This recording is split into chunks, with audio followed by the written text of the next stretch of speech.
దేవతలు మరియు రాక్షసులు సముద్ర మథనం చేస్తున్నప్పుడు విషం బయటకు వచ్చింది. ఆ విషం ప్రపంచాన్ని నాశనం చేయగలదని భయపడిన శివుడు దానిని తాను త్రాగి ప్రపంచాన్ని రక్షించాడు. ఈ సందర్భంగా విషం తన గొంతులో నిలిపి నీలకంఠుడిగా ప్రసిద్ధి చెందాడు. ఈ ఘటన జ్ఞాపకార్థం శివరాత్రి జరుపుకుంటారు. ఈ రోజున శివుడు పార్వతీదేవిని వివాహం చేసుకున్నాడని నమ్మకం.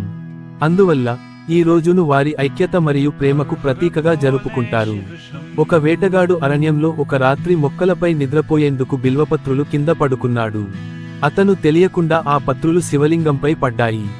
ఈ క్రియ ద్వారా అతడు శివుని కృపకు పాత్రుడయ్యాడని, ఈ సంఘటన జరిగిన రాత్రే శివరాత్రిగా గుర్తించారు.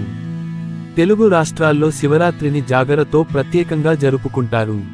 శ్రీశైలం, కురనూలు కోటిపల్లి, ద్రాక్షారామం వంటి పుణ్యక్షేత్రాల్లో లక్షలాది భక్తులు శివలింగానికి అభిషేకం చేస్తారు. ఈ పండుగ ఆధ్యాత్మిక ఎదుగుదల, కుటుంబ ఐక్యత మరియు సామాజిక సామరస్యానికి ప్రతీక. శివరాత్రి కేవలం పండుగ కాదు, ఇది అంతర్గత శాంతి మరియు శివునితో ఐక్యతను సాధించే పవిత్ర సందర్భం. భక్తి, విశ్వాసంతో ఈ రోజును జరుపుకోవడం ద్వారా జీవితంలో సమస్యలను జయించగలిగే శక్తిని పొందుతారు.